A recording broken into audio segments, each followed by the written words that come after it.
అనంత శాస్త్రం బహువేదితవ్యం స్వల్పశ్చ కాలో బహవశ్చ విఘ్నా యత్సారభూతం తదుపాసితవ్యం హంసో యథా క్షీరమివామో మిశ్రం. హంస పాలు నుండి నీటిని వదిలి కేవలం పాలనే గ్రహించినట్లుగా సారవంతమైన తత్వాన్ని గ్రహిస్తే అప్పుడు జన్మ సార్థకం. తత్వము అంటే సారం, తత్వం తెలుసుకోవాలి. ఒకప్పుడు గ్రామాల్లో రాచబండల దగ్గర కూర్చుని తత్వగీతాలని పాడేవాడు. బ్రహ్మంగారి తత్వాలని అవన్నీ, అందులో చాలా సూక్ష్మ విషయాలు ఉండేవి. కనుక ఈ చిన్న జీవితం, చిట్టి జీవితం 100 ఏళ్ళు ఇచ్చినా కింద మీద పడుతూ ఏదో 70 ఏళ్ళు బతికితే గొప్ప. కాబట్టి శాస్త్రముల అనంతం, రకరకాల శాస్త్రాలు రాసిపెట్టారు. అద్వైతానికి వాళ్ళది సంప్రదాయమే లేదు, విశిష్టాద్వైతం అది లేదు, ద్వైతాద్వైతం, ద్వైతం, శుద్ధాద్వైతం, ఇంకా ఎన్నో ఉన్నాయి. శాక్తేయం, వైష్ణవం, శైవం, కాపాలికం, తాంత్రికం. మధ్య జనాలకు బాగా తాంత్రికం నచ్చుతుంది, సాత్వికం నచ్చట్లే, తాంత్రికం కావాలి. తాంత్రిక దేవతలంతా బయటకు వస్తున్నారు, వాళ్ళకి విశేషంగా గుళ్ళు కడుతున్నారు, పూజలు చేస్తున్నారు. సాత్విక దేవతలు తలిచేవాళ్ళు, రామరామ అన్న బాబునే ఎక్కేది, కృష్ణ కృష్ణ ఎక్కడ. కొత్త కొత్త దేవతలు వచ్చేస్తారు, మరి కొత్త కొత్త పూజలు. ఏమిటి విచిత్రం అంటే బుద్ధినాశి, బుద్ధినాశనముతో సర్వనాశనము తప్పదు. సాత్విక బుద్ధి పోయింది, రాజసిక తామసిక బుద్ధులదే రాజ్యం. ఒకప్పుడు అందరికీ తెలుసు భక్తి సినిమాలు బాగా వస్తుండే, భక్తి సినిమాల్లో కూడా రక్తే ఉంటుంది. కాబట్టి అంతా మాయ. మాయ ఎక్కడిది? మాయ అంటే ఏమిటి అసలు? What is the definition of maya? అంతా మాయరా? మాయరా? మాయ అంటే మాయాతు ప్రకృతి విద్యా మాయినంతు మహేశ్వరం. మాయ అంటే ప్రకృతి, మాయావి అంటే పరమాత్మ. మాయకు అధిపతి మాయావి. కాబట్టి అంతా మాయ అంటే ప్రకృతి, ప్రకృతి వాసనలు, ప్రకృతి ప్రభావం, దాన్ని మాయ అంటారు. మాయ అంటే ఏదో తెలియనిది అనుకోకండి. కాబట్టి మాయావి భగవంతుని నియంత్రణలో ఈ మాయ ఉన్నది. ఏ పార్టీ నియంత్రణలో లేదు, ఏ ప్రభుత్వ నియంత్రణలో లేదు, ఏ నాయకుని నియంత్రణలో లేదు. కనుక మనం బ్రహ్మాండమంతా కూడా ఒక నియమము, ఒక నిబంధన, ఒక సూత్రము ప్రకారం నడుస్తుంది. సూక్ష్మ బుద్ధులైన మహర్షులు తెలుసుకున్నారు. కనుక ఎన్ని ప్రభుత్వాలు మారినా, ఎన్ని పార్టీలు మారినా, ఎన్ని సామ్రాజ్యాలు కుప్పకూలినా ఆ నియమము, ప్రకృతి నియమము నడుస్తూనే ఉన్నది, దాన్ని ఎవ్వరు ఆపలేదు. కనుక ఈ నియమాన్ని ఏమన్నారు అంటే ధర్మము అని చెప్పారు. ధర్మము అనే శబ్దము చాలా విశాలమైనటువంటిది, ఇంతే అర్థం అని చెప్పలేము. బోలెడు రకాల అర్థాలలో వాడారు. మన భారతీయులు ధర్మం అనే శబ్దం వాడుతూ ఉంటారు, రకరకాలుగా వాడతాం మనం. ఇది నీకు ధర్మం కాదా అంటారు. బిచ్చగాడు కూడా ధర్మం అంటాడు, ధర్మం చేయి బాబు, ధర్మం చేయండి, ధర్మం చేయండి, దానం చేయండి అన్నారు కదా వాడు, ధర్మం చేయండి అంటాడు ఏమిటి? అదే ధర్మం. ధర్మప్రభువులు, చేతికి ఎముక లేదు. దాన ప్రభువులు కాదు, ధర్మప్రభువులు. ఇలా వాడుక రకరకాలుగా ఉంది. మరి what is the definition of ధర్మ? ధర్మం అంటే ఏమిటి? మన సొంత అభిప్రాయాలు ఒక్కొక్కరిని అడిగితే ఒక్కొక్క రకం చెప్తారు. శాస్త్రాలు ఏం చెబుతున్నాయి? ఆ చెప్పిన దానికి అనుగుణంగా మనం ఉన్నామా అనేది ప్రధానం. అందుకే ఉపనిషత్తుల్లో, మనుస్మృతిలో, తర్వాత ధర్మ గ్రంథాల్లో అనేక చోట్ల దర్శనాలు ధర్మం గురించి చెప్పారు. రకరకాల నిర్వచనాలు ఇచ్చారు. రకరకాలు చెప్పడంలో రకరకాలు, ఆంతరికంగా ఒకటే. వంకాయ పచ్చడి, వంకాయ కూర, వంకాయ గుత్తి, వంకాయ బజ్జీ, వంకాయ ఎన్నో 60 రకాలు చేసుకొని తింటారు. అన్నిట్లో వంకాయ అయితే ఉంటుంది కదా. వంకాయ లేకపోతే ఇంకా అది దాన్ని అందులో కలపలేదు. దాన్ని ఎన్ని రకాలుగా మార్చినా వంకాయ ఉండాల్సింది అందులో. అలాగే ధర్మానికి మహర్షులు ఎన్ని చెప్పినా మౌలికంగా అంటే ఫండమెంటల్గా ఒకటే. అది కేవలము భారతదేశంలో మిగిలింది. మృతప్రాయంగా అలా బతకలేక చావలేక ఉంది ఆ ధర్మం. కనుక ఛాందోగ్య ఉపనిషత్తు అందులో ధర్మము గురించి చాలా చక్కగా చెప్పారు. త్రయో ధర్మస్కంధాః, ధర్మం అనే చెట్టుకు 3 కొమ్మలున్నాయి. స్కంధం అంటే కొమ్మ. యజ్ఞోధ్యయనం దానమితి ప్రథమః, రెండవది తప ఇది ద్వితీయః, బ్రహ్మచారి ఆచార్య కులవాసి ఇది తృతీయః అని చెప్పారు. ధర్మం అనే చెట్టు అంటే కొమ్మలు ఉండాల్సిందే. కొమ్మలు లేకుంటే ఆ చెట్టు ఎలా అవుతుంది? కొమ్మలు కొట్టేస్తే ఆ చెట్టు ఉన్నా ఒకటే పోయినా ఒకటే. అలా ఈ ధర్మం అనే వృక్షానికి 3 కొమ్మలు. మొట్టమొదటిది యజ్ఞము, అధ్యయనము, దానం అనేది మొదటి కొమ్మ అని చెప్పారు. మనం ఈనాడు ఉన్న సమాజంలో, కుటుంబంలో, దేశంలో, వ్యక్తిలో ఈ ధర్మం ఉన్నదా, ధార్మికుడా కాదా అని నిర్ధారణ చేయడానికి ప్రమాణం అన్నమాట ఇది. మేము చాలా ధార్మికులమండి, మేము ఎన్నో పూజలు చేస్తాం, వ్రతాలు చేస్తాం, తీర్థాలు తిరుగుతాం చెప్తూ ఉంటారు చాలా మంది. మరి ఇది ఆ ఛాందోగ్య ఉపనిషత్తులో చెప్పిన ధర్మ నిర్వచనంతో సరిపోతుందా అనేది తెలుసుకోవాలి. పాట అంటే పాఠం వచ్చి నాకు బాగా పాడతానండి, ఇది పాట పాడలేదు, ఘంటసాల పాట పాడు. ఆ పాట సరిగ్గా పాడితే వీడికి పాట వచ్చినట్టే కదా, అదొక ప్రమాణం. అలాగా ధర్మము గురించి మహర్షులు అనేక మనుస్మృతిలో కూడా ఉంది. ధృతి క్షమాదమోస్తేయం శౌచమింద్రియ నిగ్రహ ధీర్విద్యా సత్యమక్రోధో దశకం ధర్మ లక్షణం అన్నారు. అది చెప్పుకుంటే అదొకటి పెద్దది. ఇప్పుడు ఇది చెప్పుకున్నాం, యజ్ఞము, అధ్యయనము, దానము, ఇది ధర్మములో మొదటి కొమ్మ. యజ్ఞం అంటే అగ్నిని మంత్రపూర్వకంగా వెలిగించి సుగంధ ద్రవ్యాలను ఆహుతి ఇవ్వడం, ఇది యజ్ఞము అని అందరికీ తెలుసు. కానీ యజ్ఞము కూడా విస్తృతమైనటువంటి శబ్దం.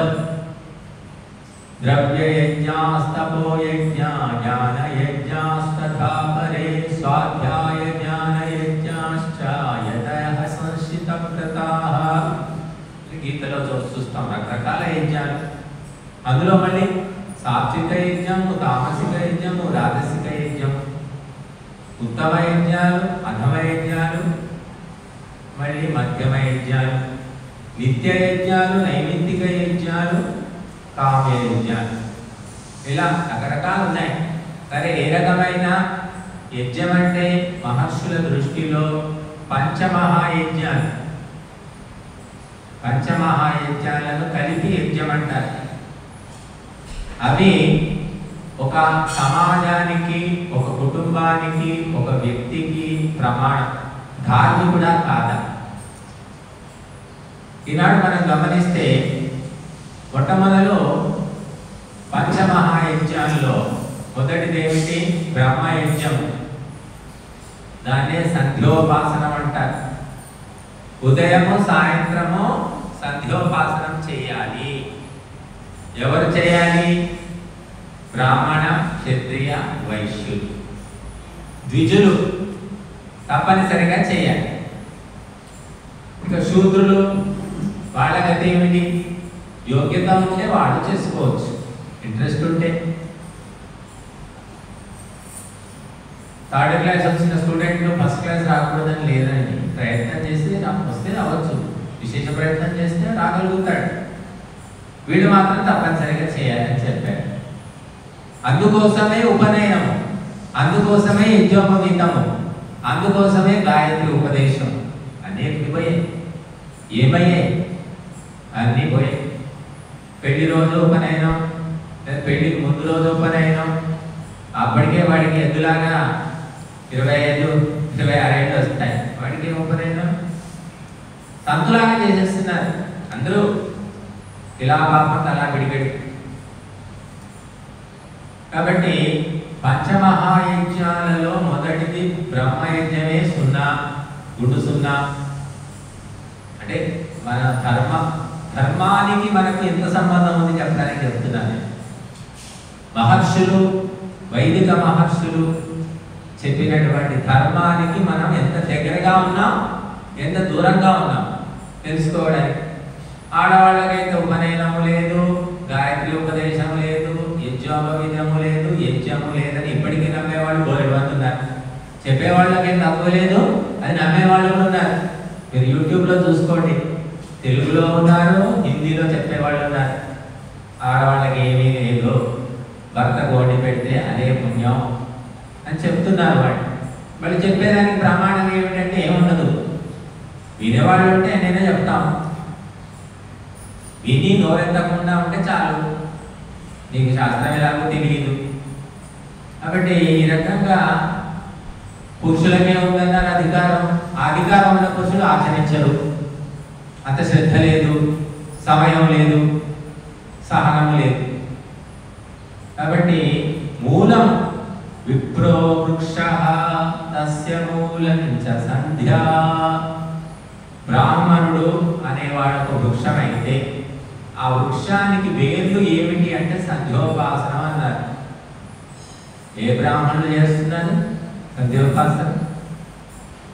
సంధ్య అంటే ఉదయ సాయం సంధ్యలు 2 ఉంటాయి. కొంతమంది ఏమో త్రికాల సంధ్య అంటున్నారు. 2 సంధ్యలకే దిక్కు లేదయ్యా అంటే త్రికాల సంధ్య. సరే, ఇష్టం ఉండి శ్రద్ధ ఉంటే చేసుకోండి, రోజంతా చేసుకోండి, పోయేదేముంది. కానీ ఇది ప్రధానం, ఉదయం సాయంత్రం. అందుకోసమే 7, 5, 6, 7 ఏళ్ల వయస్సులో బాలుడికి ఉపనయనం చేస్తారు. బ్రహ్మోపదేశం. ఇప్పుడు బ్రహ్మోపదేశం అవుతుంది. భ్రమలో పడు నాయన, భ్రమలో పడకు, భ్రమలో పడితే ఇంతే సంగతులు, భ్రమలో, మాయలో, సంసారంలో పడని చిన్నప్పుడే నేర్పిస్తున్నారు. చిన్న చిన్న పిల్లలు కూడా రూపాయి నోటు కనపడగానే లాకేసుకుంటారు. ఎందుకంటే అది బ్రహ్మోపదేశం అయిపోయిందిగా, తల్లి గడుపులోనే అయిపోయింది. ఎందుకంటే తల్లి గర్భవతి ఏమి ధ్యానించాలి, ఏమి చింతించాలి, ఏమి వినాలి, ఎక్కడికి పోవాలి, ఎలా మెలగాలి, ఉన్నాయా నియమాలు ఏమైనా? ఏమీ లేవు. అందుకే గాలి పిల్లలు పుడుతున్నారు. గాలి పిల్లలు గాలికే పోతున్నారు. వాళ్ళు తల్లికి పనికిరారు, వాళ్ళు తండ్రికి పనికిరారు, దేశానికి పనికిరారు, ధర్మానికి పనికిరారు, దైవానికి కూడా పనికిరారు. సరే, వాళ్లకు వాళ్ళైనా పనికి వస్తున్నారా ఆలోచించండి మీరు. వాళ్ళకు వాళ్ళు అసలే పనికిరారు. వాళ్ళైనా సుఖంగా శాంతిగా ఉంటున్నారు? చాలా తక్కువ మంది, ఎవరో పుణ్యాత్ములు. కాబట్టి మూలం విప్రుడు, బ్రాహ్మణుడు చెట్టు అయితే ఆ చెట్టుకు వేర్లు సంధ్యోపాసనం అని చెప్పారు. అలాగా మనకు ఈ ధర్మం అనే చెట్టుకు మొదటి కొమ్మలో మొదటిది యజ్ఞము, పంచమహాయజ్ఞాల్లో మొదటిది బ్రహ్మయజ్ఞం. ఉదయం లేవగానే భగవత్ చింతనం, గాయత్రి మంత్ర సహితంగా సంధ్యోపాసనం అంటాం. అది రాగు తిది. రెండవది బ్రహ్మయజ్ఞము తర్వాత దేవయజ్ఞము, దాన్ని అగ్నిహోత్రం అని కూడా అంటాం. ఉదయము సాయంత్రము చేయాలి అగ్నిహోత్రం, 2 పూటలు. అది నిత్య యజ్ఞము. మళ్ళీ నైమిత్తిక యజ్ఞం ఉంటుంది, అంటే పౌర్ణమికి అమావాస్య. తర్వాత కామ్య యజ్ఞాలు అంటారు, సంతానం కోసమో వర్షం కోసమో ఇంకేదో కోరికతో చేసేది. అవి పక్కన పెడితే నిత్య యజ్ఞానికి సెలవు లేదు. ఇది బ్రాహ్మణుడికి తప్పనిసరిగా. కనుక ఇవన్నీ ధర్మం అని చెప్పారు. ధర్మం అనే చెట్టుకు మొదటి కొమ్మ సంగతి చెప్తున్నానని. కాబట్టి ఆ అగ్నిహోత్రం ఆరిపోయింది, యజ్ఞకుండం ఉందో లేదో, వెలుగుతుందో కూడా లేదో తెలియదు ఎవరికి.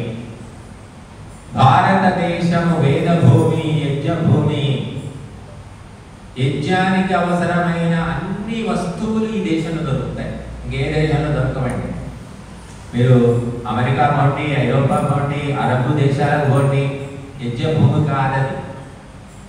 మూలికలు దొరకవు, దేవతా వృక్షాలు ఉండవు, ఈ దేశీ ఆవు ఉండదు, వాతావరణం అనుకూలం ఉండదు, ఏది కుదరదు.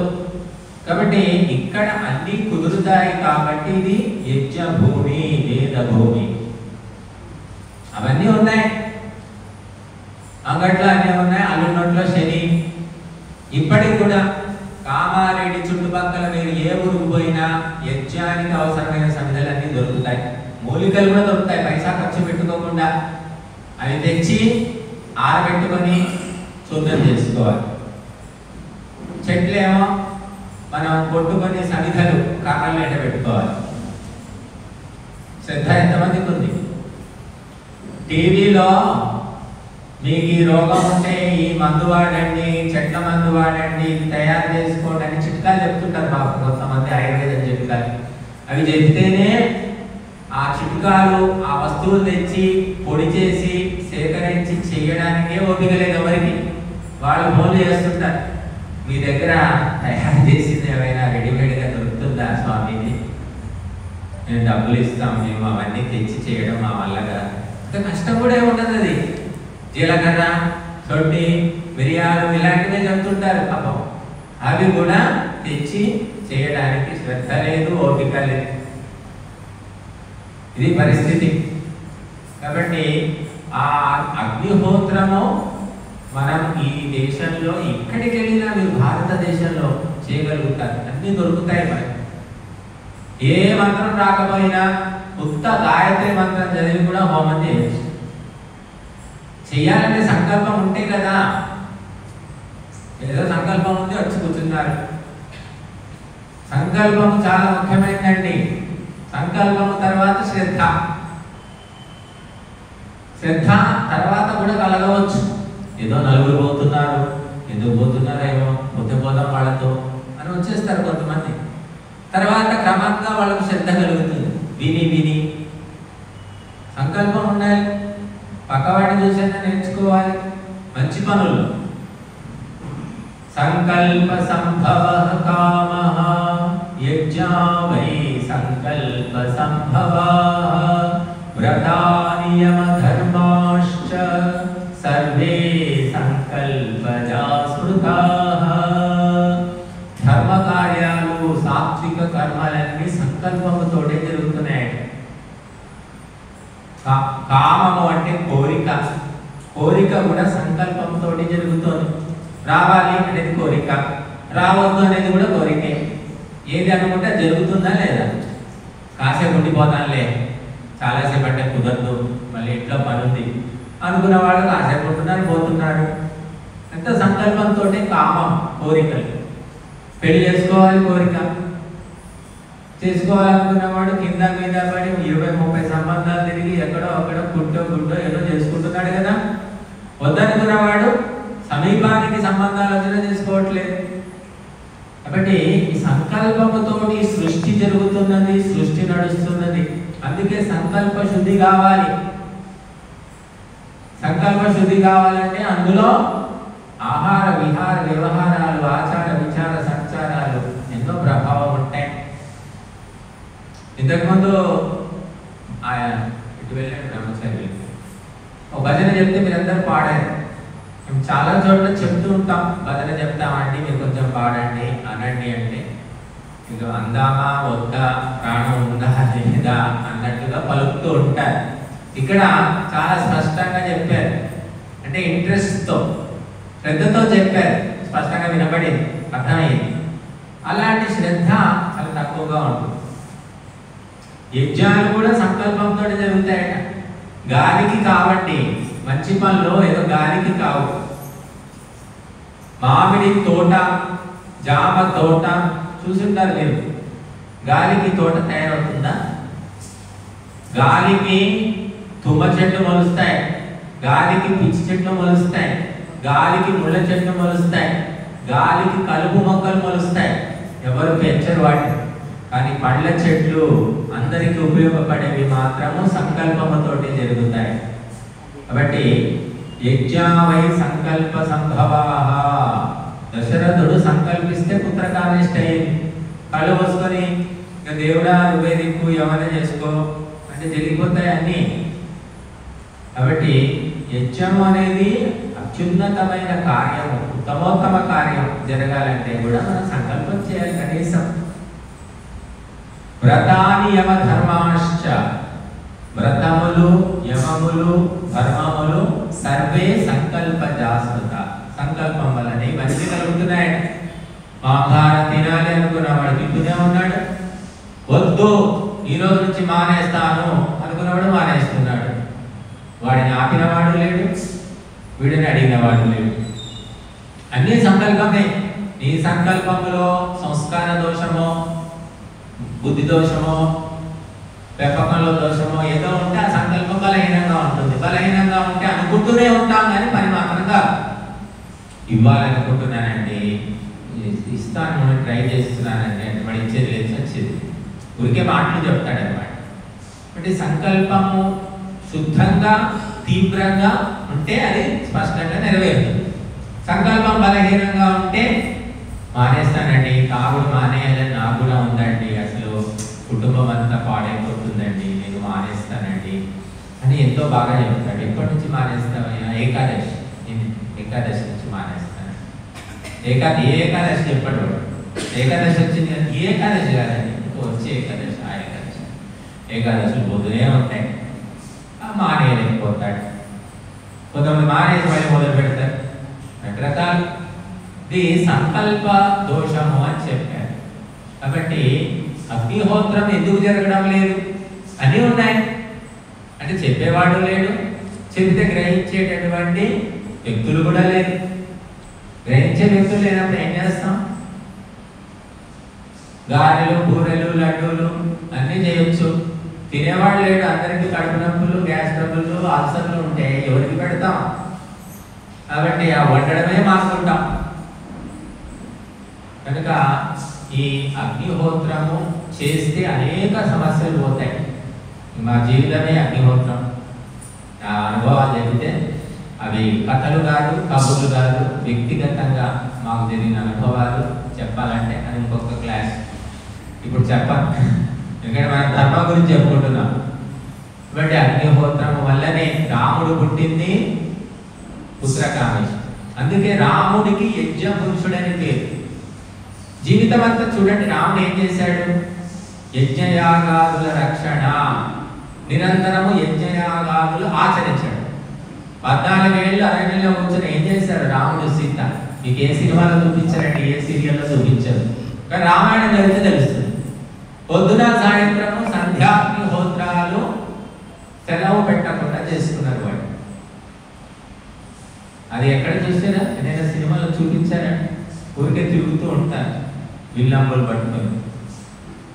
కాబట్టి మనము ధర్మ గ్రంథాలు చదవకపోవడం వల్ల చాలా మందికి ఏం తెలియదు. మహాభారత్ కోట్లు ఖర్చు పెట్టి సీరియల్ తీశారు. మొన్న సీరియల్ వచ్చింది, 20 ఏళ్ల క్రితం సీరియల్, అసలు సీరియల్, సినిమాలకైతే లెక్కే లేదు. పాండవులు అరణ్యంలో ఉండి 12 ఏళ్ళు నిత్యాగ్నిహోత్రము చేసుకున్నారు, సంధ్య చేసుకున్నారు అని ఉంది, భారతంలో ఉంది. ఎక్కడైనా చూసినట్టు గుర్తుందా మీకు చెప్పండి? సినిమాల్లో కానీ సీరియళ్ళలో కానీ చూపించారు. వాడికి తెలిస్తే కదా, ఆ డైరెక్టర్కు ధర్మం ఏంటో తెలిస్తే కదా. ఆ మొత్తం ఆ పోర్షన్ అంతా కట్. ఎప్పుడు చూసినా కుట్రలు కుతంత్రాలు, చంపుకోవడం, చావడం, ఇదే భారతం అనుకుంటున్నారు జనం అంతా కూడా. ముఖ్యమైనటువంటి అంశాలను ధర్మ గ్రంథాల నుంచి తీసేయడం వల్ల ఇదే ధర్మం అనుకుంటున్నారు. కనుక అగ్నిహోత్రము రెండవది, పంచమహాయజ్ఞాలు మూడవది, పితృయజ్ఞం అని చెప్పారు. పితృయజ్ఞము అంటే తల్లి, తండ్రి, అత్త, మామ, నాయనమ్మ, అమ్మమ్మ, తాతయ్య, పెద్ద మనుషులు అంటాం, పితృదేవతలు అంటారు. వీళ్ళందరి యొక్క యోగక్షేమాలు చూడడము, వారి ఆయురారోగ్యాలను కాపాడడము, వారికి భోజన వసతి సౌకర్యాలు కల్పిస్తూ సేవ చేయడం, అవసరమైన సేవ. ఇది పితృయజ్ఞం అన్నారు. ఇది కూడా యజ్ఞమే. ఎవరు చేస్తున్నారు? ఎక్కడ చెప్తున్నారు? కన్న తల్లిదండ్రికి దిక్కులేదు. కన్న తల్లిదండ్రి పక్కన ఉంటారు, కొడుకు కోడలు ఇంకో పక్కన వేరే కాపురం, అదే ఊర్లో అదే సందులో ఉంటారు.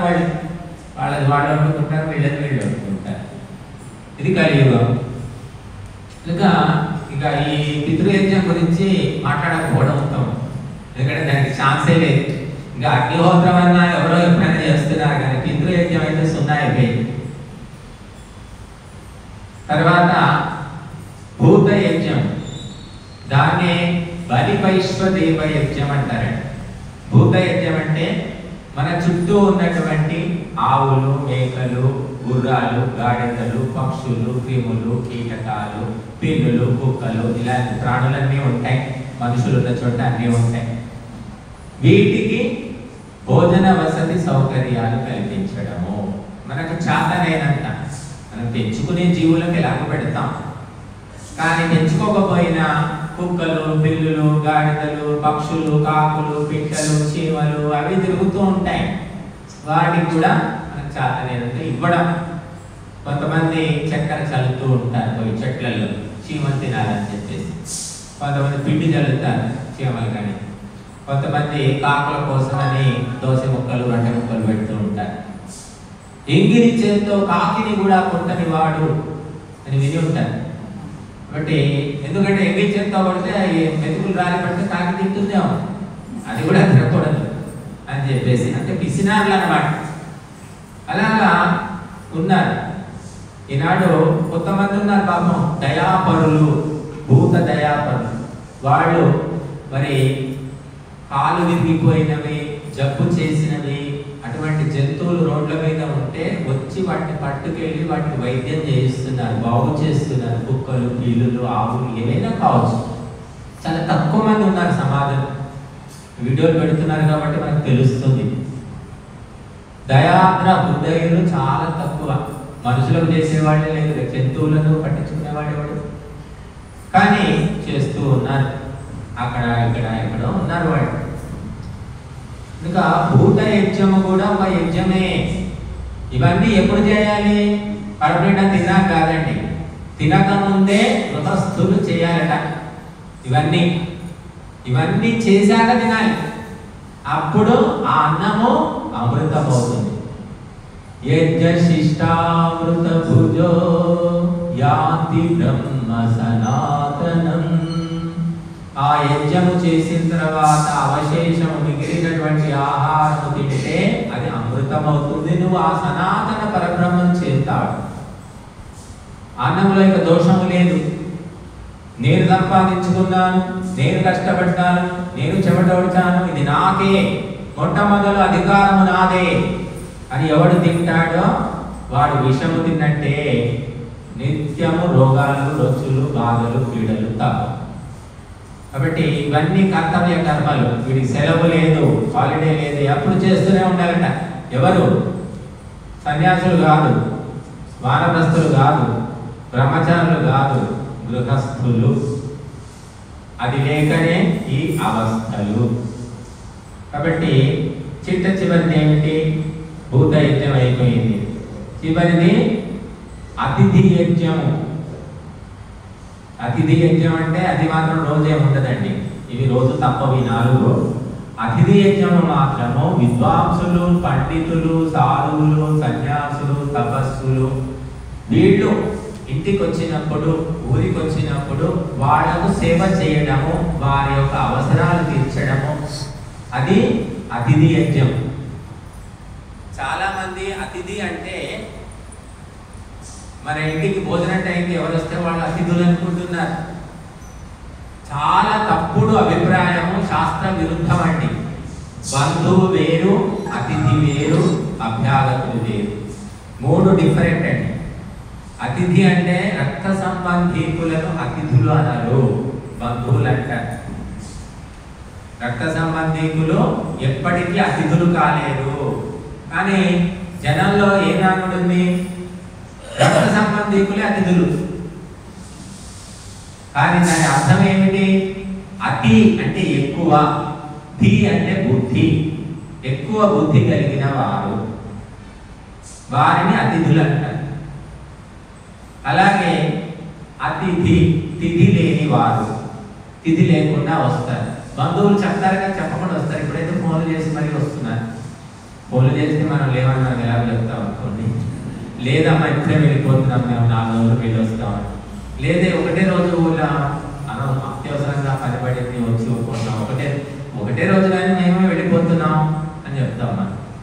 అలా ఉంటుంది వ్యవహారం. కాబట్టి బంధువులు వేరు, అతిథులు అంటే పండితులు. సన్యాసికి అతిథి అని పేరు. అసలు సన్యాసి అంటే లోకోపకారం కోసం పరిభ్రమిస్తూ ఉండేవాడు. వాళ్ళకి సొంత లక్ష్యాలు ఏముండవు, స్వార్థం ఉండదన్నమాట. వాళ్ళని అతిథులు అంటారు. అది పోయి చివరికి ఎవరిని పడితే వాళ్ళు గారెల వాసన తగిలి ఎవరింటికి వస్తే వాడు అతిథి. అది అలా అనుకోవడం వల్ల సమాజంలో ధర్మం అనేది క్షీణించిందండి, పూర్తిగా నశించింది. అల్లుడు వస్తున్నాడంటే ఆహా ఎంత ఆనందం, ఎంత ఆరాటమో.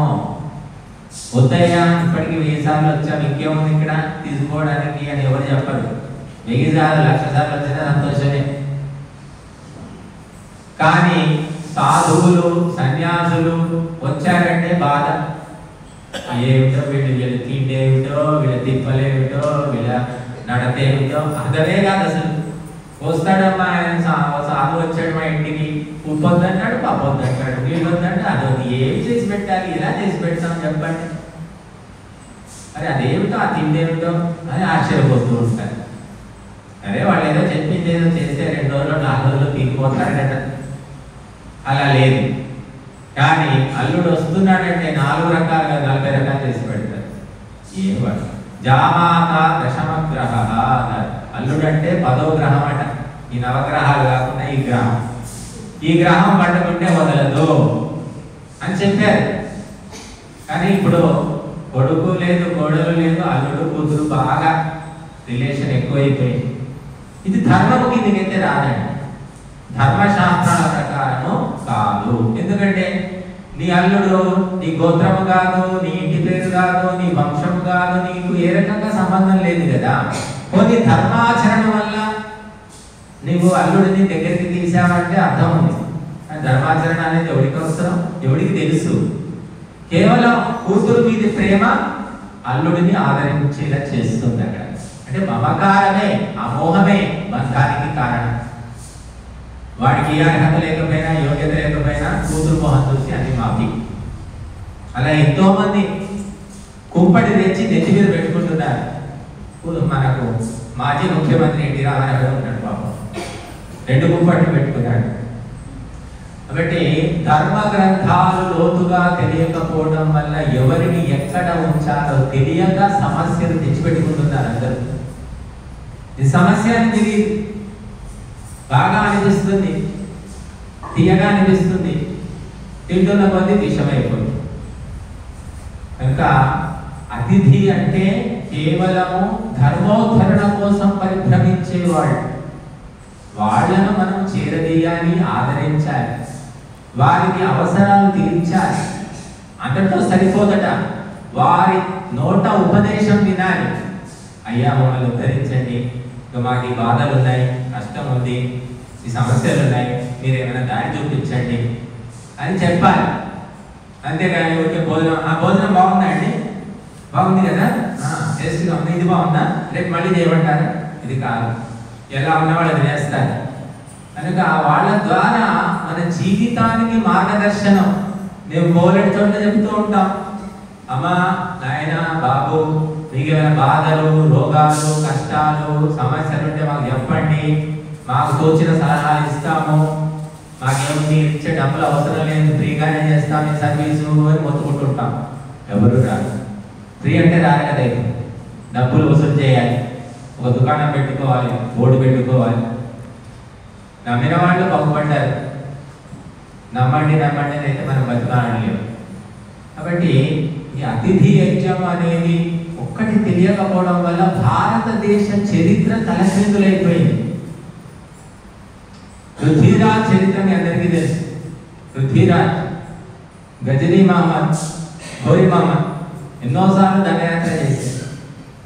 వాడు అతిథి మన దుర్మార్గం. వాడికి అతిథి సేవ, అతిథి మర్యాద. అంటే అప్పటికే అతిథి అనే శబ్దానికి అర్థం ఏమిటో మర్చిపోయారు పండితులే. మర్చిపోవడం వల్ల ప్రతి పనికి మాలిన వాడిని అతిథి అని గౌరవించడం. మన ఇండియన్ టూరిజం డిపార్ట్మెంట్ ఉంది, వాళ్ళు కూడా చూడండి, ఇండియన్ టూరిజం డిపార్ట్మెంట్ వాళ్ళు పెట్టుకున్నారు అతిథి దేవో భవ. ఎక్కడో విదేశాల నుంచి వచ్చిన వాడు అతిథి. అభ్యాగతులు అంటారు, పర్యాటకులు అంటారు. వాళ్ళు అతిథి అనకండి. అతిథి కేవలము ధార్మికులకు మాత్రమే. ఈ కనీస జ్ఞానము భారతదేశం మొత్తంలోనే లేకుండా పోయింది. ఎందుకంటే వేదాలు లేవు, శాస్త్రాలు లేవు, సాధన లేదు, శోధన లేదు, సత్సంగం లేదు. అందుకని ఒక్క పదము యొక్క అర్థం తెలియకపోవడం వల్ల అనేక అనర్థాలు జరుగుతూ ఉన్నాయి. కాబట్టి అతిథి యజ్ఞము ఎప్పుడో ఒకసారి జరుగుతుంది. పూర్వం ఏం చేసేవాళ్ళు అంటే పెద్ద పెద్ద మోతుబరి వ్యక్తులు, ధనవంతులు కావచ్చు, గొప్పవాళ్ళు, అధికారవంతులు, వాళ్ళ ఇల్లు పెద్ద ఇల్లు ఉందంటే ఇంటి ముందు అరుగులు కట్టి పెట్టేవాళ్ళు. అరుగులు ఎందుకు కట్టేవాళ్ళు అంటే అమ్మలక్కలు కూర్చొని ముచ్చట చెప్పుకోవడానికి కాదండి. అరుగులు ఎందుకంటే ఎవరైనా విద్వాంసులు, పండితులు వస్తే ఊళ్ళోకి కూర్చోవడానికి అన్నమాట. వాళ్ళ అరుగు మీద కూర్చుంటే వీళ్ళు బయటకు వచ్చి చూసి ఆ లోపల తీసుకెళ్ళి సత్కారం చేస్తారు. ఇప్పటిలా కుర్చీలు లేవు కదా, అందుకోసం అరుగులు. అది ఎప్పుడో చిన్నప్పుడు చదివాం, అరుగులన్నిటిలోన ఏ అరుగు మేలు, పండితులు కూర్చుండు మా అరుగు మేలు, గడపలన్నిటిలోన ఏ గడప మేలు, మహాలక్ష్మి నివసించు మా గడప మేలు, ఊళ్ళన్నిటిలోన ఏ ఊరు మేలు, మంచివారున్నట్టి మా ఊరు మేలు అని 2వ తరగతిలో చదివాం.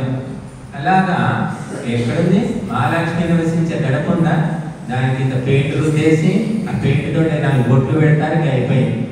ఎప్పుడో ఆ పండుగ వచ్చిందంటే ఆ పండుగ రోజు ఇంక నీళ్లు చల్లుతారు. అలా ఉంది ఇప్పటి లక్ష్మీ పరిస్థితి. కనుక అతిథి అనేది చాలా సూక్ష్మమైన శబ్దము. అతిథి సూక్తము వేదంలో ఉంది. భగవంతుడికి కూడా అతిథి అని పేరండి. ఎందుకు భగవంతుడు అతిథి అంటే నువ్వు పిలవకుండా రాడు, నువ్వు తలుచుకుంటేనే భగవంతుడు నీతో సంబంధం పెట్టుకుంటాడు. లేకపోతే ఏమంటావు, నిన్నోడు పిలిచాడు, నిన్నోడు రమ్మన్నాడు. ఇదైతే మనకు తెలిసిన డైలాగే కదా. ఇంకా భగవంతుడు అతిథి. అగ్నిహోత్రంలో అగ్ని కూడా అతిథి. అగ్ని వెలిగిస్తే వెలుగుతుంది, నెయ్యి పోస్తే ఇంకా వెలుగుతుంది, నెయ్యి పోయకుంటే ఆరిపోతుంది, వెళ్ళిపోతుంది. కాబట్టి భగవంతుడు అతిథి రూపకంగా ఉన్నాడు. పిలిస్తే భక్తుడు పిలిస్తేనే వస్తాడు. మద్భక్త యత్ర గాయంతి తత్ర తిష్ఠామి నారద. నా భక్తులు ఎక్కడ గానం చేస్తారో నేను అక్కడ ఉంటానంట. గానం లేదు, శోకం, ఎక్కడ ఉంటాడు భగవంతుడు. కాబట్టి అతిథి అనే శబ్దం కూడా భగవన్ వాచకము. కనుక మనమందరం కూడా అతిథులమే. ఈ లోకంలో ఎప్పటికీ ఉండడానికి రాలే. 4 రోజులు ఉంటాం. మనకి ఇష్టం లేకున్నా పోవలసిందే, ఇష్టం ఉన్నా పోవలసిందే, ఎవరైనా పోవలసిందే. కాబట్టి 4 రోజుల ఆతిథ్యం. ఈ పంచమహాయజ్ఞాలు గృహస్థులు చేయాలి. ఇప్పుడు సరే బ్రహ్మయజ్ఞం చేయాలంటే దానికి పైసా ఖర్చు లేదు. పొద్దులేసి భగవంతుని సంధ్యోపాసన అంటూ 10 నిమిషాలు అవుతుందండి. మనం ఎంత నెమ్మదిగా చేసినా సంధ్యోపాసన. తర్వాత అగ్నిహోత్రం చేయడానికి 20-25 నిమిషాలు పడుతుంది. 20 నిమిషాలు పడుతుందండి. అంటే రోజు రెగ్యులర్గా చేసే వాళ్ళకి 20 నిమిషాలు పడుతుంది, అంటే 30 నిమిషాలు. తర్వాత పితృయజ్ఞం. పితృయజ్ఞం తల్లిదండ్రి వాళ్ళకి ఏదో సేవ, మనం వండుకునేది వాళ్ళకి పెడుతున్నాం, అది ప్రేమతో. దానికి ఒక 15 వాళ్ళు కాళ్ళు చేతులు బాగుంటే వాళ్ళు నాకు వచ్చి తెచ్చిపెట్టరా, తినిపించరా అని అడగరు. వీరైతే వాళ్ళే సాయం చేస్తారనుకోండి. అది ఎక్కడో అరుదుగా జరుగుతుంది. అనారోగ్యం ఉండి చేత కాకపోతేనే మనం దగ్గరికి తీసుకెళ్ళి చేయాలి, ఇవ్వాలి అనేది చేయాల్సి వస్తుంది. తర్వాత భూతయజ్ఞం. ప్రాణులకు వండిన ఆహారం నుంచి ఉప్పు కారం కలపకుండా చప్పటి ఆహారం, అన్నము లేకపోతే రొట్టె ముక్కలో ఏమైనా మధుర పదార్థాలు ఇవ్వచ్చు, కానీ ఉప్పు కారాలు కలిసినవి ప్రాణులకు ఇవ్వకూడదు. చాలా మంది ఇప్పుడు కుక్కలు ఎందుకు చంపుతున్నాయి, మనుషుల మీద దాడి చేస్తున్నాయి చూడండి. ఎప్పుడు చూసినా కుక్కలు దాడి చేసి పాపను ఎత్తుకుపోయాయి, ముసలమ్మను పీకేసాయి, ఈ వార్తలు వింటున్నాం. ఎందుకంటే ఈ మసాలాలు అవన్నీ వేసుకొని తినేసి అవి ఆ కుక్కలకు పెట్టేస్తున్నారు, లేకపోతే మిగిలిపోతే బయట పారేస్తే కుక్కలు తినేస్తున్నాయి. తిని వాటికి ప్రకోపిస్తుంది, ఆ బుద్ధి ప్రకోపించి మీద పడి కట్ చేస్తున్నాయి, ఎత్తుకుపోతున్నాయి, చంపేస్తున్నాయి. కాబట్టి ఎప్పుడైనా కుక్క కానీ పిల్లి కానీ ఆవు కానీ ఉప్పు కారాలు వేసిన ఆహారం పెట్టకూడదని శాస్త్రాలు చెప్తున్నాయి. అది అధర్మం. కానీ ఎంతో మంది ముచ్చటగా తినిపిస్తూ ఉంటారు. కుక్కలు పెంచుకొని వాటికి వాళ్ళు తినే ప్రతి ఒక్కటి తినిపిస్తూ ఉంటారు. అంటే అది పాపము, అధర్మము. వాటి ప్రవృత్తి మారిపోతుంది. మనం కూడా అంతే. అడ్డగోలుగా మసాలాలు తింటే బుద్ధి మారిపోతుంది. ఎంత అవసరమో అంతవరకు పర్వాలేదు. విపరీతంగా తింటే ఏమవుతుంది, రోగాలు వస్తాయి, బుద్ధి కూడా భ్రమిస్తుంది, రజోగుణం ప్రకోపిస్తుంది. ఈనాడు జరుగుతున్నది అదే. విపరీతంగా ఉప్పు పడేస్తున్నారు.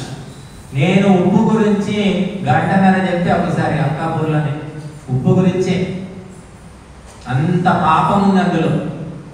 విపరీతంగా తింటున్నారు, అవసరం ఉందా లేకపోయినా. కొన్ని కూరగాయల్లో ఉప్పు అవసరమే లేదు. పాలకూరలో సహజంగానే ఉప్పు ఉంటుంది, అయినా ఉప్పు వేసుకొని తింటారు. ఏమి వేయకపోయినా ఉప్పుగా ఉంటుంది పాలకూర, తినేవాళ్ళకి తెలుసు. క్యారెట్, బీట్రూట్ తీయగా ఉంటాయి, అందులో ఉప్పు అవసరమే లేదు, తీయగా తినవచ్చు. ఇంకా అది చెప్తే అదొక పురాణం. కాబట్టి మనుషులు ధర్మానికి విరుద్ధంగా యథేచ్ఛగా ప్రవర్తిస్తూ కష్టాలు, రోగాలు, సమస్యలు కొని తెచ్చిపెట్టుకుంటున్నారు.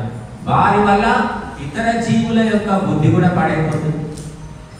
కాబట్టి మనిషి ఒక్కడు సరిగ్గా లేకపోవడం వల్ల మొత్తము ఈ భూమండలం కాదు, బ్రహ్మాండమే సంక్షోభంలో ఉంది నాడు. ఒక్క మనిషి వల్ల.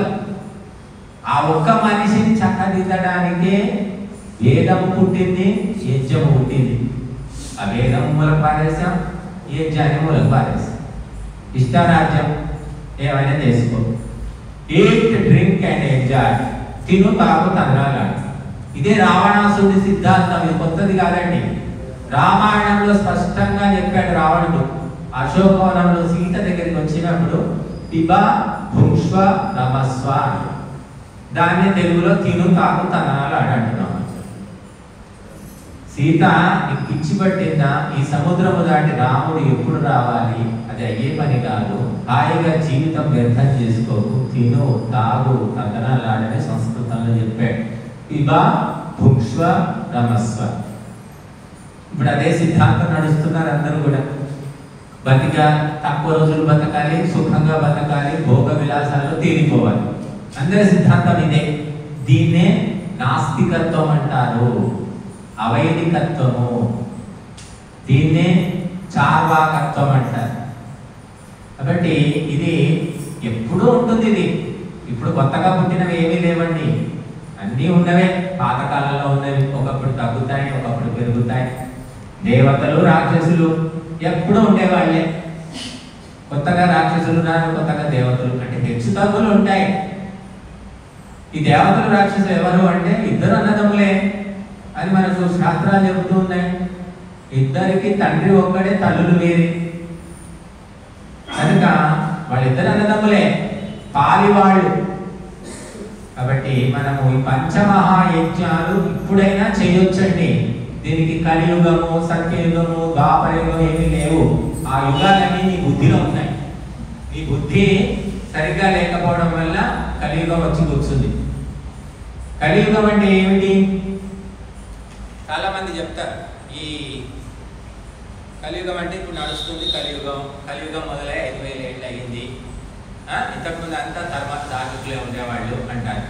కానీ ఐతరేయ ఆరణ్యకం, ఐతరేయ బ్రాహ్మణం అనుకుంటా, అందులో చరైవైతి చరైవైతి అని ఒక గీతం ఉంది. ఆ గీతంలో ఒక పాదం ఏం చెప్తుంది? యుగాలు ఎక్కడున్నాయి? కలిహి శయానో భవతి, పడుకొని ఉండడము కలియుగం అంట. నువ్వు పడుకొని ఉన్నావు, పని పడలేదు, తినడం పడుకోవడం, అది కలియుగం. సంజిహానస్తు ద్వాపర, ఆ నిద్ర నుంచి మేలుకోవడం ఏమిటంటే ద్వాపర యుగం. ఉత్తిష్టం త్రేతాభవతి, లేచి నడుము కట్టావు, అదేమిటి? త్రేతాయుగం.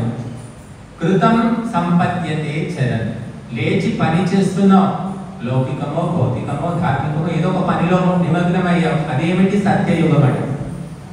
కాబట్టి 4 యుగాలు మన బుద్ధిలోనే ఉన్నాయి. నీ బుద్ధి మత్తుగా పడుకొని ఉంటే కలియుగంలో ఉన్నట్టు. నీ బుద్ధిలో యాక్టివేషన్, చైతన్యం వచ్చింది, వింటున్నావు. కూర్చొని కూడా నిద్రపోతుంటారు కొంతమంది, ఎలాగో అలాగో వచ్చి కుర్చీలో పొలబడాం అంతే. ఏమైనా కానీ పోయామంటే పోయాం అంతే, విన్నది లేదు, ఏమీ లేదు. కనుక కర్మ చేయడమే సత్యయుగము అన్నారు. కర్మ అంటే వేదాలు ఆదేశించినటువంటి కర్తవ్యాల వాటిని కర్మ అంటారండి. కర్మ అంటే కూర్చున్నది, లేచింది, తిన్నది, దాచిపెట్టుకుంది, నడిచింది, ఇది కర్మలు కాదు. ఇవి భౌతిక శారీరక కర్మలు అంటారు. ఇవి అందరూ చేస్తారు. కర్మ అంటే కేవలము వేదాలు ఆదేశించినటువంటి ధర్మ కార్యాలనే కర్మలు అంటారండి. అని ఆ కర్మలను ఫలాపేక్ష లేకుండా చేయమన్నారు. ఇవి కాదు, లేచింది కూర్చుంది, ఇవి కాదు. ధర్మ కార్యాలను కీర్తికాంక్ష ఫలాకాంక్ష లేకుండా కర్తవ్య బుద్ధితో చేయి. చాలా కష్టం అది. నిష్కామ కర్మ అంటాం మనం. అది నిష్కామ కర్మ చాలా కష్టం. కష్టం అంటే బుద్ధి పక్వం కావాలి. నేను నాది అనే భావన ఉంటుంది. ఏది చేసినా నేను చెప్తున్నాను, నేను కాబట్టే చెప్తున్నాను, నాకే తెలుసు. కాబట్టి మనము ఈ పంచమహాయజ్ఞాలు తప్పకుండా చేయవచ్చును. చేయడానికి ఏమి లక్షలే ఖర్చుగా కావలసింది శ్రద్ధాసక్తులు. బట్ ఇవి తప్పకుండా ఎంతో కొంత చెయ్యాలి. ఊరికే వండుకొని మనమే తింటే విషం తిన్నట్టే. కాబట్టి ఎప్పుడూ కూడా వండగానే తినకూడదు. సహజంగా మహిళలు వండిన తర్వాత వాళ్ళు తినరు. ఆ పిల్లలకో ఆ భర్తకో ఎవరికో పెట్టిన తర్వాత లాస్ట్కు తింటారు. కాబట్టి వాళ్ళకి ఆయుష్ ఎక్కువ. చూడండి, మగవాళ్ళు కుటుంబం పోతుంటారు తిని తిని. 50-60 ఏళ్ళ బతికే మగవాళ్ళు అనిపించట్లేదు. ఆడవాళ్ళకి ఏంటంటే వాళ్ళకి సేవ చేసుకుంటూ ఉండడం. వాడు మంచం పడతాడు, ఏదో రోగం వస్తుంది, తాగడం, తినడం, తిరగడం అన్నీ మగవాళ్ళు. ఇంకా ఈ దేశంలో పుణ్యం ఉంటా ఉంది కాబట్టి ఆడవాళ్ళు తాగుడు, ఈ సిగరెట్లు కానీ మందు కానీ ఇవన్నీ అలవాట్లు. గంజాయి కూడా ఈ మధ్య మగవాళ్ళు బాగా తీసుకుంటున్నారు. ఆడవాళ్ళు ఇంకా తీసుకున్నట్టు వార్తలు రావడం. కాబట్టి పవిత్రత అనేది ఉన్న చోట ధర్మం ఉంటుంది, ధర్మం ఉన్న చోట పవిత్రత ఉంటుంది. అంటే మొదలు వండి పెడతామని ఆడవాళ్ళకు ఉంటుంది తప్ప మొదలు వండుకొని నేనే తిన్నామని ఇంతవరకు అలా అనుకుంటున్నట్టు ఇక్కడ అనిపించట్లేదు. కాబట్టి అందరూ కూడా ఈ పంచమహాయజ్ఞాలు శ్రద్ధాసక్తులతో చేసేవి. కాబట్టి వీరును బట్టి అన్నింటిలో అన్ని కుదరవచ్చు, కుదరకపోవచ్చు. కొందరికి అత్తమామ లేకపోవచ్చు, లేదా అత్తమామ ఉండి కూడా వాళ్ళు ఎక్కడ ఊళ్ళోనే ఉంటాం, మీ దగ్గర ఉండమంటారు. బ్రతుకు తెరువు కోసం ఎక్కడికైనా పోవాల్సి వస్తుంది. వాళ్ళకి పోయి ఏం సేవ చేస్తాం? కాబట్టి పోయినప్పుడు చేయండి, లేనప్పుడు ఊరుకోండి. ఇలాగా గమనించుకొని మనం ఉన్నంత లోపల ఈ పంచమహాయజ్ఞాలు వివిధ రూపాలను చేయవచ్చు. ఎవరైనా వృద్ధులు కావచ్చు, మన అత్తమామే కావాలని లేదు, మన అమ్మ నాన్నే కావాలని లేదు. వృద్ధులు వృద్ధాశ్రమానికి వెళ్ళండి, బోలెడు ఉంటారు పాపం. లేవలేక, సావలేక, బతకలేక వాళ్ళకి పోయి 4 మంచి మాటలు మాట్లాడితే అది కూడా మహాయజ్ఞమే. అంకాపూర్లో 2 వృద్ధాశ్రమాలు ఉన్నాయి. మేము వీలైనప్పుడల్లా వెళ్ళి సత్సంగం చేస్తూ ఉంటాం. వాళ్ళ రాలేదు, లేవలేదు, కూర్చోలేదు. పోయి ఇలాగే హోమం చేయడము, 4 మంచి మాటలు భజనలు చెప్పేసి వస్తూ ఉంటాం. బట్ ఏదో ఒకటి 4 మాటలన్నా చెప్పండి. చేత కాకపోతే పోయి వాళ్ళు చెప్పే సోది వినండి, అనండి, అంతే. అది కూడా పుణ్యమే. బా వీళ్ళు ఎవరో ఏమో నేను చెప్పేదంతా విన్నారు, ఎంత మంచి వాళ్ళు అనుకుంటారు. బరువు దిగిపోతుంది అనమాట. అంటే పుణ్యం సంపాదించాలంటే డబ్బులే అవసరం లేదండి. ఎన్నో రకాలుగా మనము పుణ్యాన్ని సంపాదించుకోవచ్చు. శ్రద్ధాసక్తులు ముఖ్యమైనటువంటి. ఇప్పుడు ఈ యజ్ఞము ఆ విధంగా కలిసింది. తర్వాత రెండవది ఏమిటి? మొదటి కొమ్మలో రెండవ అంశము అధ్యయనం అన్నారు. అధ్యయనం అంటే పేపర్ చదవడము, పత్రికలు చదవడము కాదండి. అధ్యయనం అంటే వేదాధ్యయనము, వేదాలను చదవడము, చదివించడము. ఇది కూడా ధర్మములో ఒక భాగం. వేదాలు ఎంతమంది చదువుతున్నారు? చదవడం పక్కన పెట్టండి, చదివించేవాళ్ళు ఎవరు? కనీసము గాయత్రిని చెప్పేవాళ్ళు లేరు. రకరకాలైనటువంటి వాక్యాలను మంత్రాలు అంటున్నారు, ఏదో ఒకటి చేసేస్తూ ఉన్నారు. అసలైన సిసలైన మూలమైన గాయత్రి మంత్రానికి దిక్కులేదు. ఇంకా వేరేవి ఎక్కడుంది? వాటిలో శక్తి ఉందా? భారతదేశంలో మీరు ఎక్కడికైనా పోండి, ఉపనయనం చేసినప్పుడు ఉపదేశించే మంత్రం ఏంటమ్మా?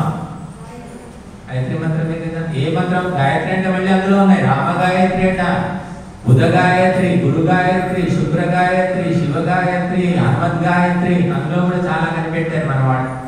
అవేమి చెప్పారండి, ఒకటే ఓం భూర్భువస్సః తత్సవితుర్. ఇది గాయత్రి, ఇది అసలైన గాయత్రి. ఇదే ఉపదేశిస్తారు. కాబట్టి దీన్ని పక్కన పెట్టేసి ఇంకా మాకు ఇష్టమైంది, మాకు తెలిసింది, మాకు నచ్చింది అని రకరకాల వాక్యాల వెంట పరుగులు తీస్తూ ఉన్నారు. దానివల్ల మంచే జరుగుతుందో చెడే జరుగుతుందో శాస్త్ర ఆధారం మాత్రం లేదండి. రాముడికి విశ్వామిత్రుడు వశిష్ఠుడు ఉపదేశించింది ఈ గాయత్రిని. కృష్ణుడికి సాందీపని మహర్షి లేకపోతే వారి పురోహితుడు గర్గుడు అతను ఉపదేశించింది ఈ గాయత్రి. ఈ కొత్త కొత్త గాయత్రులందరూ బుద్ధి భ్రష్టమై కనిపెట్టినవి. కాబట్టి ఆ గాయత్రిని మనం చెప్పించుకోవడం. గాయత్రికి మూలము వేదం. కాబట్టి వేద అధ్యయనం, వేదాలు మాకు రావాలంటే కనీసం గాయత్రి జపం చేసుకోండి. గాయత్రి జపం వల్ల కూడా బుద్ధి శుద్ధి జరుగుతుంది, వాతావరణంలో మార్పు వస్తుంది, పాజిటివ్ వైబ్రేషన్స్ అంటాం మనం. కనుక అది వేదాధ్యయనం చేయడం కూడా ఒక భాగం, పేపర్లు పత్రికలు చదవడం కాదు. తర్వాత మూడవది దానము అని చెప్పారు. దానం చేయాలి. ఏం దానం చేయాలి అంటే నీకు ఏదుంటే అది వీలున్నది ధర్మ కార్యాలకు వినియోగించు, ధార్మికులకు సమర్పించు. ఎవరు ధర్మం ఆచరిస్తున్నారో వాళ్ళకి. మన వాళ్ళందరూ ఎంత బుద్ధిమంతులు అంటే ఊళ్ళో ఉంటాడు ధార్మికుడు, పురోహితుడు కావచ్చు, గురువు కావచ్చు, పండితుడు కావచ్చు, ఎవరో ఒకరు ఉంటారు కదా ఊళ్ళో. పాపం ఆయన అవస్థలు పడుతూ ఉంటారు సంసారం మీద లేక. ఆరతి పళ్ళల్లో 5 రూపాయలు వేయడానికి గింజుకుంటారు. ఆ వ్యక్తులే మూటలు కట్టి తీసుకెళ్లి తిరుపతిలో వేసొస్తారు. తిరుపతి ఏమో పాపం పెరిగినట్టు పెరిగిపోతూ ఉంది. గ్రామాల లోపల గుడులన్నీ కూడా బూజు పట్టిపోతున్నాయి. ఎందుకంటే ఆ గుడిలో దక్షిణ ఇచ్చేవాడు లేదు, పూజ చేసేవాడు. ఆ పురోహితులు ఎక్కడ బతుకుందో అక్కడికి వెళ్ళిపోతున్నారు. మీరు 30 ఏళ్ల కిందట మీ ఊళ్ళో చూసిన గుడి అలాగే ఉంటుంది. 30 ఏళ్ల కింద తిరుపతి ఎలా ఉందో ఇప్పుడు ఎలా ఉందా? ఎందుకంటే అక్కడే పుణ్యం వస్తుంది. అక్కడికి వెళ్తేనే దేవుడు ఉన్నాడు, ఇంకెక్కడా లేడని నమ్ముతున్నారు. ఇక్కడ ఈ ఊళ్ళో వెంకటేశ్వరుని గుడిలో ఏం లేదు మహిమ, అక్కడ వెంకటేశ్వరుని గుడిలోనే ఉంది. ఇది ఒక విచిత్రమైన మనస్తత్వం. మళ్ళీ మనమే చెప్తాం, ఇందుగలడందు లేడని సందేహము వలదు చక్రి సర్వోపగతుండు, ఎందెందు వెదకి చూచిన అందందే గలడు దానవాగ్రణి వింటే అని చిన్నప్పుడు ఈ పద్యం చాలా మంది నేర్చి ఉంటారు పెద్ద మనుషులు. అంతటా ఉన్నాడు భగవంతుడు అంటున్నా. మళ్ళీ హెచ్చు తగ్గులు లేవట. సామరస్యంగా సమరసంగా ఉన్నాడు భగవంతుడు. ఒక చోట ఎక్కువగా లేడట, ఒక చోట తక్కువగా లేడని శాస్త్రాలు ఘోషిస్తున్నాయి. అటువంటిది ఉన్న డబ్బులన్నీ ఆ హుండీలో వేసేసరికి ఈ దొంగ రాజకీయ నాయకులు దొంగ పార్టీలంతా జమైపోయి తిరుపతిని ఒక బిజినెస్ సెంటర్ లాగా చేసి పెట్టారు. శాంతి లేదు, సుఖము లేదు, డబ్బులు ఎవరైనా ఇస్తే వాళ్ళకి దర్శనం. మరి మన ఊళ్ళో మన గుడిని, మన మఠాన్ని, మన ఆశ్రమాన్ని ఎందుకు మనం పెంచుకోకూడదు? ఆ ఇచ్చే డబ్బులేవో ఇక్కడ ఇస్తే ఇవి డెవలప్ అవుతాయి కదా, ఇక్కడ పురోహితుడు బాగుపడతాడు కదా, అతని కుటుంబము సంపూర్ణంగా ధర్మానికి అంకితం అవుతుంది కదా. ఎవడు ఆలోచించట్లేదు. ఆ పాపం ఆ పురోహితుడు పొట్టగడవక ఆరతి పళ్ళల్లో 5 రూపాయలతో ఏం నడుస్తుందండి ఈ కాలంలో? ఏం చేస్తాడు? కొడుకుని తీసుకెళ్ళి ఏదో చదువు చదివేస్తున్నాడు, వాడు పురోహిత్యం చేయడు. అట్లా ఎన్నో కుటుంబాలు ఆ పౌరోహిత్యము, వేదాధ్యయనం అన్ని వదిలిపెట్టేసి ఏదో టెక్నాలజీ, సైన్స్, కంప్యూటర్లు చదువుకుని అమెరికాలో వెళ్ళిపోతారు. మనకా చేత కాదు. ఆ వేదాలు చదువుతారా మీరు? మీ కుటుంబాల్లోంచి వస్తారా? ఎవరైనా పంపించగలుగుతారా? చదివే వాళ్ళనేమో కుటుంబాలకు గతి లేకుండా చేస్తున్నాం. ఇది ధర్మమా? హిందుత్వం ఎందుకు నాశనం అవుతుందంటే ఇలాంటి పిచ్చి పనులతోటే. బట్ ఇది ఒకటే చెప్తాను. రాధా మనోహర్ దాస్ గారు ఉన్నారు, మీరందరూ చూస్తుంటారు యూట్యూబ్లో. ఆయన కూడా చాలాసార్లు చెప్పాడు, గుడులలో అంటే పెద్ద పెద్ద గుళ్ళల్లో డబ్బులు వేయకండి. మీ దగ్గర మీ ప్రాంతంలో ఉన్న గుడి పూజారులను వాళ్ళని బతికించండి. ఈ గుడులన్నీ ప్రభుత్వాలు ఆక్రమించుకొని ఆ డబ్బులన్నీ ప్రభుత్వాలు తీసేసుకొని మన మీదనే పెత్తనం చేస్తున్నాయి. మన ధర్మానికే వాళ్ళు కట్టగుల్లా తయారైపోయాయి. రాధా మనోహర్ దాస్ గారు చాలా మంది తెలుసు. నేను కూడా 2-3 వీడియోలు పెట్టాను నా యూట్యూబ్ ఛానల్లో. ధర్మం యొక్క మూలం ఎక్కడో అక్కడ మీరు ఇవ్వండి దానం. చెట్టు యొక్క మొదట్లో నీళ్లు పోస్తే చెట్టు పెరుగుతుంది, ఆకులు కొమ్మలు పోస్తే చెట్టు పెరగదండి. మూలం ఏమిటో తెలుసుకోండి. ఆవులు మూలము, వేదము మూలము, బ్రాహ్మణుడు మూలము, యజ్ఞము మూలము. ఇక్కడ సమర్పించండి. తీసుకెళ్ళి ఎక్కడో సమర్పిస్తున్నారు. కష్టపడి సంపాదించిన ధనం అప్పనంగా రాలేదండి ఎవరికి. భక్తితో శ్రద్ధతో వెళుతున్నారు, మొక్కుకున్నామంటున్నారు. ఇప్పుడు ఏమైందంటే ఆ తిరుపతి కూడా అయిపోయింది. తిరుపతి కూడా మొహమెత్తిపోయి పోతే ఆ షిరిడి పోవాలి, లేకపోతే అయ్యప్పటికి పోవాలి. మన డబ్బులు కేరళ గవర్నమెంట్కి వెళ్ళిపోతే, లేదంటే మహారాష్ట్ర గవర్నమెంట్. తెలుగు వాళ్ళ సొమ్ము తెలుగు వాళ్ళకు బాకీ లేదు. చూడండి లెక్క చూడండి, ఒక్కొక్క దేవాలయం ఆదాయం ఎంత ఉంది, పెరుగుతూ పోతుంది. ఇవన్నీ పల్లెటూళ్ళలో ఇలాంటి టౌన్లలో గుడులకు దిక్కే లేదు. ఈ గుడిలో చూస్తున్నారు చాలా మంది వస్తున్నారు కదా, అంటే ఈ అర్థచాతుర్మాస్యం అని వస్తున్నారేమో. కాబట్టి మనం మూలాన్ని రక్షించుకోకపోతే ఏ పార్టీ ఏ ప్రభుత్వం ఏమీ చేయలేదండి. బ్రాహ్మణులను రక్షించండి, వేద పాఠం చేసేవాళ్ళు. వాళ్ళని దిగజార్చుతున్నది ఎవరు? ప్రజలే. ప్రజలకు తెలియట్లేదు ధర్మం ఏమిటో. కాబట్టి మనము అందుకోసమే దానము అనేది కూడా ధర్మం యొక్క కొమ్మలో ఒక భాగం. దానము ఎక్కడ ఇవ్వాలి? అగ్నిలో ఆహుతి వేస్తేనేమో దేవతలకు చేరుతుంది. అదే ఆహుతి తీసుకెళ్ళి నీళ్ళలో పోస్తే ఏమవుతుంది? తీసుకెళ్ళి మట్టిలో పోస్తే దేవతలకు చేరుతుందా? కేవలము మంత్రపూర్వకంగా వెలిగించిన అగ్ని లోపల మాత్రము ఇచ్చిన ఆహుతులే దేవతలకు చేరుతాయి. ఈ ఆహుతులు తీసుకెళ్ళి అగ్ని వెలుగుతుంది కదా అని శ్మశానంలో అగ్నిలో వేస్తే, లేకపోతే కుమ్మరి కొలిమిలో వేస్తే, కమ్మరి కొలిమిలో వేస్తే, చలిమంటల్లో తీసుకెళ్లి ఆహుతులు సమర్పిస్తే అక్కడ కూడా అగ్ని ఉంది కదా, పోతాయి, దేవతలకు చేరుతాయి. బట్టి మూలం అనేది మర్చిపోకండి. ఎక్కడ దానం చేస్తే దేవతలందరూ తృప్తి చెందుతారు. ధర్మానికి మూలం ఏమిటి? అక్కడ మనం చేయం. అప్పుడే మన ధర్మం అనేది విస్తరిస్తుంది. మన డబ్బులంతా గుళ్ళ పాలైపోతున్నాయి. గుళ్ళ పైన ఆధిపత్యం కోసం పార్టీలన్నీ పోటీ పడుతున్నాయి. ఏ పార్టీ అధికారంలో ఉంటే వాళ్ళ ఏజెంట్లందరినీ గుళ్ళో పెద్ద మనుషులుగా కూర్చోబెడుతున్నాడు. దేవస్థానం అధికారులంతా ఎవరు చూడండి. తిరుపతి టిటిడి బోర్డు సభ్యులు ఉంటారు. మీరు నెట్లో కొట్టండి వస్తుంది. అందులో ఒక్కడైనా ధార్మికుడు, పండితుడు, బుద్ధిమంతుడు, సంస్కారవంతుడు ఉన్నారా? అందరూ రాజకీయ వాసనలు ఉన్నవాళ్ళు. మొన్న ఈ మధ్య ఆయన పేరేమిటి, గరికపాటిని ఆంధ్రప్రదేశ్ ప్రభుత్వము వ్యక్తిత్వ వికాస సలహాదారు ఏదో పదవి ఇచ్చింది. తిరుపతిలో మాత్రం ఇవ్వాలి. ఎంతమంది లేరు పండితులు, విద్వాంసులు? వాళ్ళని ఇవ్వచ్చు కదా, పదవులు ఇవ్వచ్చు కదా, ఇవ్వరు. ఎందుకంటే వాళ్ళ ఆటలు సాగవు. కాబట్టి మీరందరూ కూడా కొంతమంది అర్థం చేసుకొని పద్ధతులు మార్చుకుంటే ఇంకొంతమంది గమనించి అనుసరిస్తారు. అందరం కూడా ఉప్పులో గోవింద గొర్రెల మందలాగా పోతున్నాం. ధర్మము తెలుసుకోకపోవడం వల్ల నష్టం జరుగుతుంది. అందుకోసమే ధర్మము గురించి తెలుసుకోవాలి. ధర్మానికి మొదటి కమ్మ ముగిసింది, చివరిది దానం అని చెప్పుకున్నాం. తర్వాత రెండవది తప ఇది ద్వితీయ. తపస్సు అనేది రెండవ కొమ్మట ధర్మానికి.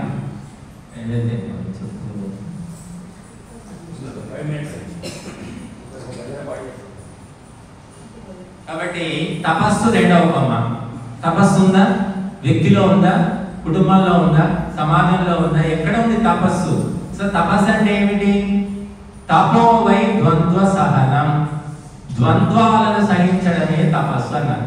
సుఖ దుఃఖాలు, లాభ నష్టాలు, స్తుతి నిందాలు, మానవమానాలు, శీతోష్ణాలు, ఇవి ద్వంద్వాలు అంటారు. అన్నిటినీ ఓర్చుకోవడం అన్నమాట.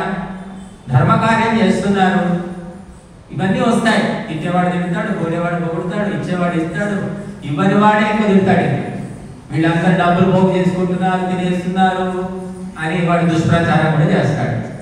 ఇలా ఎన్నో జరుగుతూ ఉంటాయి. వర్షం వస్తుంది, వర్షం వచ్చినా సరే మేము వస్తాం, గొడిగేసుకొని వస్తాం అంటే తపస్సు.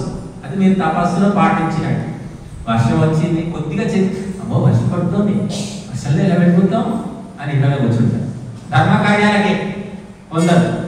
అదే డబ్బులు ఇస్తాడు వాడు 10,000 అంటే అర్ధరాత్రినే పరిగెత్తుతారు. బస్సు లేకపోయినా ఎలాగో అలా. కాబట్టి ధర్మ కార్యాల ఆచరణలో ఈ ద్వంద్వాలను సహించడం, ఓపిక పట్టడం.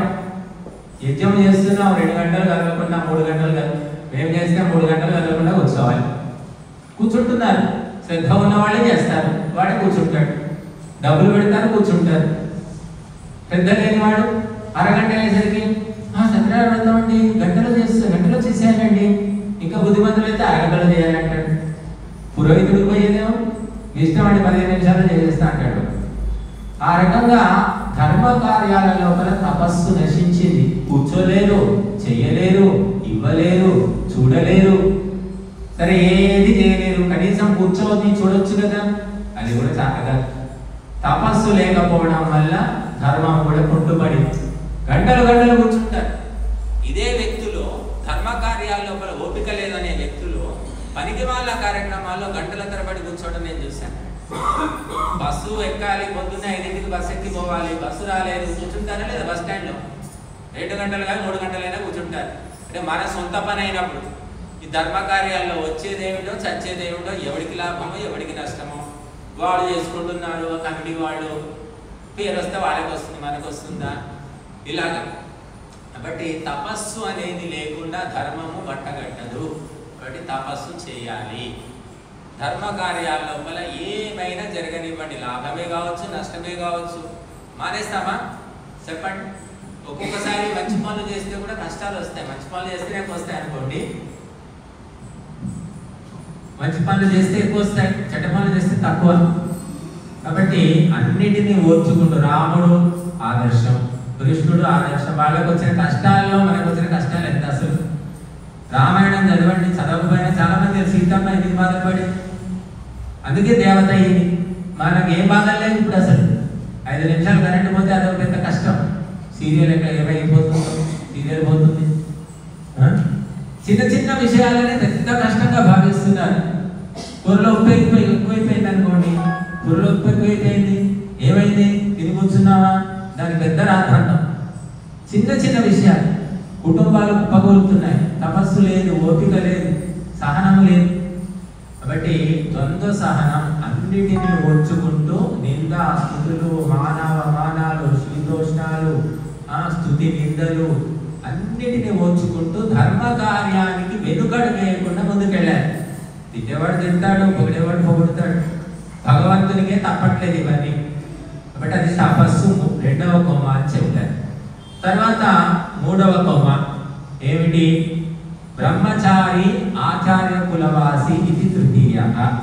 బ్రహ్మచర్యాన్ని పాటించి గురువు యొక్క గురుకులంలో ఉండి శాస్త్రాలను అధ్యయనం చేయాలి. ఇది అసలే లేదు. బ్రహ్మచర్యమే సున్నా. చిన్న చిన్న పిల్లలు చూస్తున్నాం మనం పేపర్లలో, స్కూళ్ళ లోపల అన్నీ. ఇప్పుడు ఒకప్పటికంటే ఇప్పుడు బాగా boy friend girl friend culture వచ్చేసింది. హైదరాబాద్లో చాలా మందికి తెలియకపోవచ్చు, కో లివింగ్ హాస్టల్స్ అంటే ఆడపిల్లలు మగపిల్లలు హాస్టల్లో కలిసే ఉంటారన్నమాట. హాస్టల్స్ ఉంటాయి, బాయ్స్ హాస్టల్ గర్ల్స్ హాస్టల్ అందరికీ తెలుసు. ఇప్పుడు అది మారిపోయింది. ఆడపిల్లలు మగపిల్లలు ఒకే హాస్టల్లో ఒకే రూమ్లో కలిసి మెలిసి ఉంటారు. అటువంటివి ఎన్నో హాస్టల్స్ ఉన్నాయి హైదరాబాద్. బెంగళూరులో అయితే చెప్పడానికే వీల్లేదు. ఇంకేం బ్రహ్మచర్యం చెప్పండి? ఎందుకంటే డబ్బు పెరిగింది, ఇంగ్లీష్ చదువులు పెరిగిపోయాయి, బుద్ధి నశించిపోయింది. కాబట్టి భారతదేశం యొక్క పరంపరకు వ్యతిరేకంగా నడుస్తున్నాం మనం.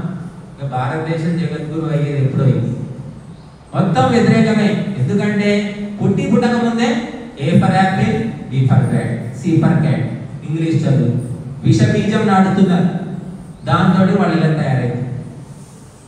మొట్టమొదలు పుట్టగానే ఏం నేర్పాలి, చెవిలో ఏం చెప్పాలి, మన ధర్మ గ్రంథాలు ఏం చెప్తున్నాయి?